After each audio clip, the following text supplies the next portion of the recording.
Cycling is so important for physical fitness, but also mental health. So those two things, I think the neuroscience is really clear that those two things are so connected.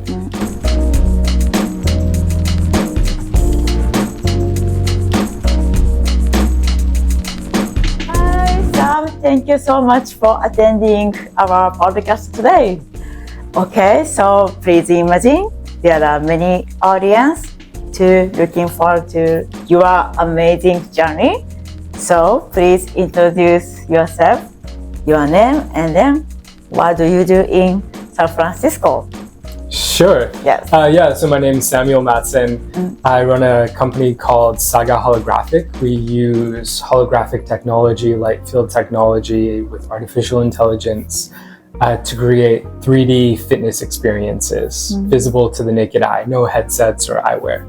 And then, so I tried your product today, and then I found super big difference between a normal bike exercise product. And then, so one is a bike, but they have a huge big screen, and then there are no instructor. So our competitor or normal bike exercise company, they have a online training lesson, right? And then instructor encourage us, okay, let's bike more like that. But your product is totally different, more traveling experience. Yeah, we try to teleport you to the trail. So we're focused on bringing the sense of cruising through nature to indoor training. So creating that sense of moving with wind blowing around you. And there's this meditative rhythm as you're riding outside that can really have mental health benefits as well. Your rides can feel more relaxing, just kind of as it would if you go for a pleasant bike ride through a beautiful forest. I love that. Your product is almost like meditation. I was so surprised because super realistic sunlight, shadow and sunlighting is changing, so real feeling. So how did you come up with this idea, Sam? Yeah, so the idea started during the pandemic when I was locked down in South America, in Colombia, outside of Medellin. To pass the time during the pandemic, I took up cycling, and so was going for 3-4 hour rides from pueblo to pueblo, just with a couple friends. And I found it super relaxing, especially at a time when, during COVID, there was chaos in the world. It was just great to escape. And a 3 or 4 hour bike ride, the time would pass super fast. Would feel like only 30 minutes had gone by. You'd check your watch and be surprised that it had been actually 4 hours. So the idea was, what if we could recreate that sense of time dilation, that sense of relaxation in nature, and bring that to indoor training for days when maybe you're not able to get out to the Colombian Andes Mountains for a beautiful bike ride. Maybe you're in the city, you need to get a quicker bike ride in. Maybe it's late, maybe there's traffic. So bringing that sense of training in nature indoors when you need it. I love that. Yeah, because so you are here in San Francisco, and then previous you were in Los Angeles. Yeah. And then your hometown is in Seattle, kind of big city. So most of your lifetime always kind of big city, right? Yeah, I've spent most of my life living in big cities. Always loved nature. I love to get out to nature. And the town where I grew up was smaller, so kind of in the suburbs out in Seattle. I see. So living in Colombia is kind of life-changing, right? Totally different. Yeah. I had set out for Colombia when I left Google in San Francisco. I had been working in tech for a while, and I just wanted to take a sabbatical. And so it started as maybe a 2-3 month sabbatical And then COVID hit. Oh. And so it turned into much longer than that. And so Colombia is not a bad place to be locked down. Beautiful Andes Mountains out there.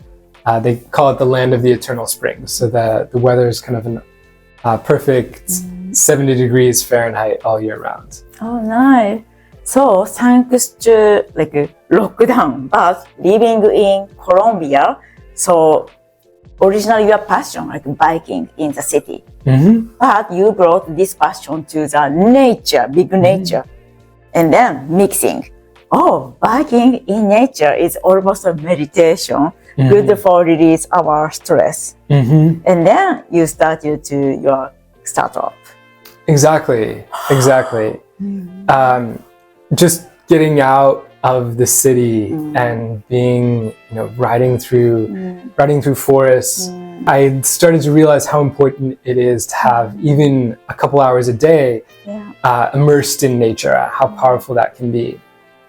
And I really think technology can help us connect to nature in really powerful ways. And so how that can be used to enhance your fitness training. I see. And then so there is a so beautiful like nature's, what can I say, not the video, but the view. How did you film this amazing view in Australia and Ukraine?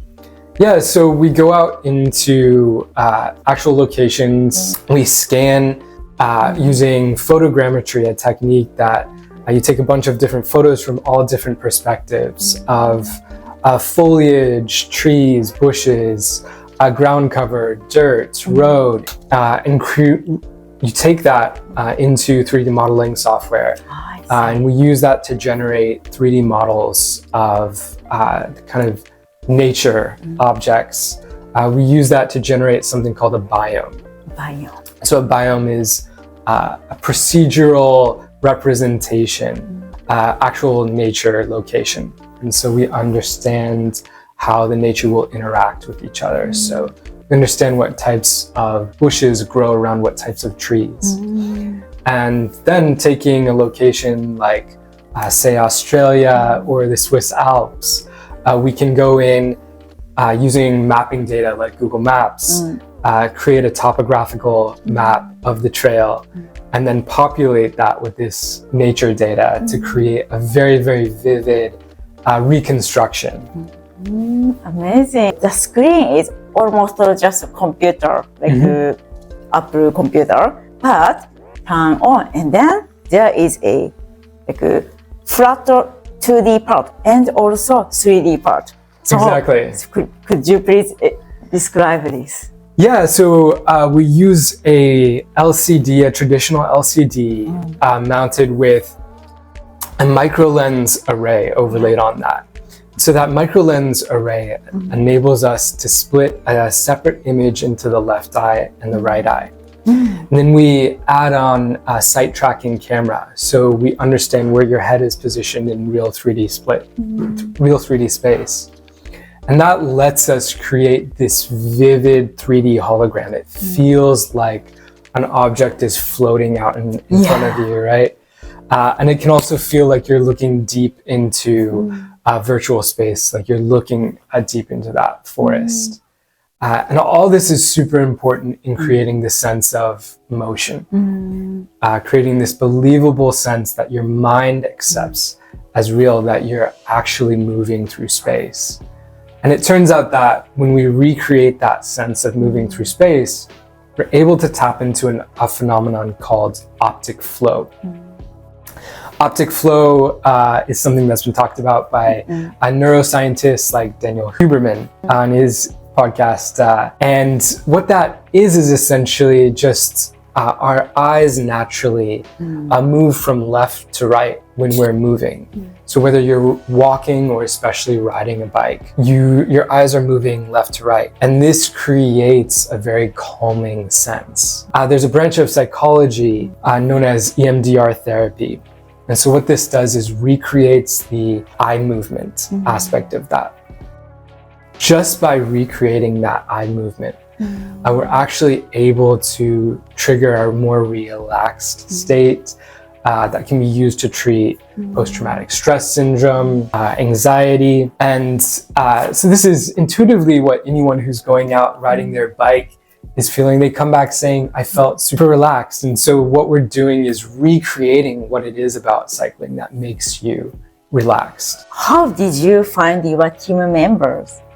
Yeah, so, I've been working in virtual reality for almost 10 years now. And really? So, yeah. 10 years. Okay. Yeah, so I started working virtual reality at Google on the VR team at Google. It's 10 years ago, did they have Google Glass? So they were working on Google Glass and they were doing a project called Google Cardboard. Have you heard of Google Cardboard? No, what is it? Okay, Google Cardboard was a fun little cardboard box that you looked into the cardboard box and you saw an entire virtual world. Is this internal product?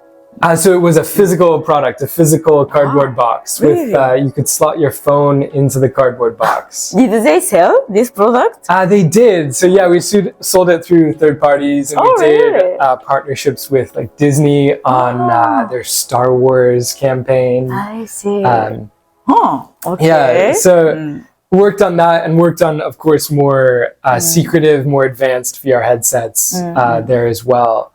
So that was where I learned all about the technologies that it takes to build this. And to answer your question, that's how I became acquainted with some of the brightest minds in the industry. It was great. 10 years. Wow, you are a specialist of the VR industry. So it's funny now to kind of be delivering holograms that don't use any headsets at all. Yeah, amazing. Okay, cool. And then, so thanks to like 10 years of experience, you found your team member of your company, Saga. Yeah, exactly. So I started working on this in 2021. At the time, it was just myself hacking an idea. I had this idea out on a bike ride in Colombia. I started to think, what if we could use holograms to recreate that sense of cruising through nature? Flew back to Los Angeles when the COVID restrictions lifted and built the very first prototype just hacked together from old stationary bike and an old display. Started showing it around to some friends and all of them seemed to think it was really cool. So the feedback was really positive. Spent the next couple years working to develop that. So worked with a company in the Netherlands to really fine tune the optics. Worked with mechanical engineers, industrial designers in London to build out the hardware design. Worked with a really brilliant team on environment design in Ukraine. So sometimes LinkedIn and also sometimes just asking friends who they know in the field, who are the experts that we should be working with. I'm so curious, what kind of potential clients are you thinking right now? Yeah, so what we enable is just in any environment, the ability to recreate the sense of cruising through nature. Who that is most useful for is something we're still learning. So we launched our Kickstarter in May, and we found, first couple dozen users who are really excited about that possibility. One thing we keep hearing is a lot of cyclists who used to train outdoors and maybe they were almost hit by a car, or some of them have been hit by a car. They love cycling, but it's really hard to get out past traffic. So that's where we think we can really recreate what people love about cycling in a safe environment. I see. And then maybe on the weekends, you can, take your bike to somewhere that's safer to ride, take it to the trail. So that's one area where we've seen. So it's B2C. Yeah. So right now we're B2C. Okay. And we've had some interest from gyms as well. Unlike products like Peloton, which kind of tried to replace the gym. Replace! Saga can enhance the gym. So our technology can enhance the training experience even if you're at a physical class. You could go to maybe Soul Cycle and all be riding through a shared virtual environment while also participating in a class.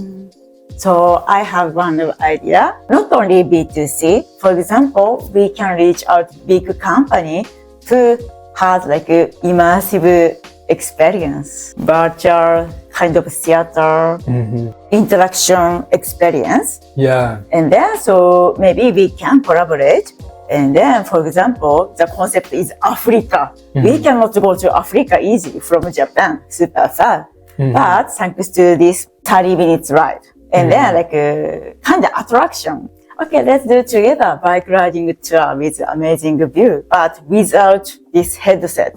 It's good for like elderly people because Japan population is super like this opposite pyramid. Many elderly people, they don't want to use this heavy headset. Yeah. Even though like over 60 years old people, they don't have power, but they can enjoy their pace, right? And then beautiful nature. Yeah. This is good for like avoiding dementia. Yes, yes. Dementia. Yeah. Dementia is super big social problem in Japan. So this is good for rehabilitation and also for young people, just for fun exercise. So I think we can do both type as well, like B2B business. Exactly. Yeah. Exactly. And as you mentioned, cycling is so important for, physical fitness, but also mental health. So those two things, I think the neuroscience is really clear that those two things are so connected. One of the best ways and most reliable ways to improve mental health is with exercise. Yes. Especially outdoor exercise. So we hope to bring the outdoor experience indoors. Yeah. Tell us about your passion besides your work. Yeah. So of course, for me, my work and passion are super interrelated. I love cycling, so love going out for long bike rides. And I'm also a big surfer, so love to hit the waves when I can. California has some great surf locations. When did you start surfing? So I started surfing in around 2014. So when I first moved to San Francisco, I took up a board. I'm still not a pro surfer by any measure. I'm still pretty amateur, but I like to hit the waves when I can. Cool. And also one of your fun facts is you are collecting sneakers. Yeah. Beautiful. I like it. So I have a sneaker habit. Started when I was a kid. Love Nike. I'm a huge Nike fan, huge Air Jordan fan. How many sneakers do you have? Ooh, too many to count. In your parents' house. Yeah. And then, so last question. Tell us about your dream in 5 years and 10 years. Career and private, whatever. Yeah. So, the past couple of years have been great. So I think in the next 10 years, just hope to be doing exactly what I'm doing now. But what we're seeing is it's getting easier and easier to do more and more incredible things with artificial intelligence, and graphics computing. So, ideas that we thought were impossible maybe last year, for example, take a drone out into a forest and use that footage to just automatically recreate a real life trail. We've actually done prototypes that we showed you that actually work. Technology that we just didn't think was going to be possible for another couple years is just moving so fast. I see. Amazing. How about your private? Where do you want to live?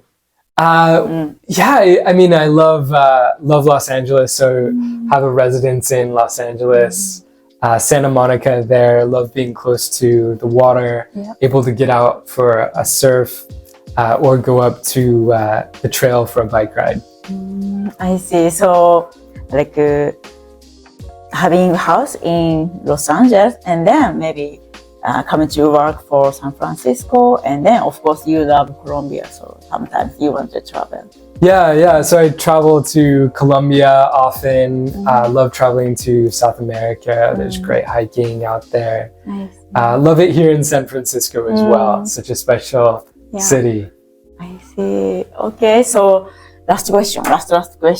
So if like new investors or your new clients, if they want to reach out to you, so which medium is better? LinkedIn or Instagram or whatever? Yeah, it's all pretty good. I do LinkedIn, I do Instagram. I some Twitter, not as much Twitter these days since they changed the name of Twitter. Yeah. Okay. Thank you so much for amazing your journey today. Yeah, thank you for trying it out, giving us your feedback, and being open to talk about it. Of course. Okay, bye-bye. Bye.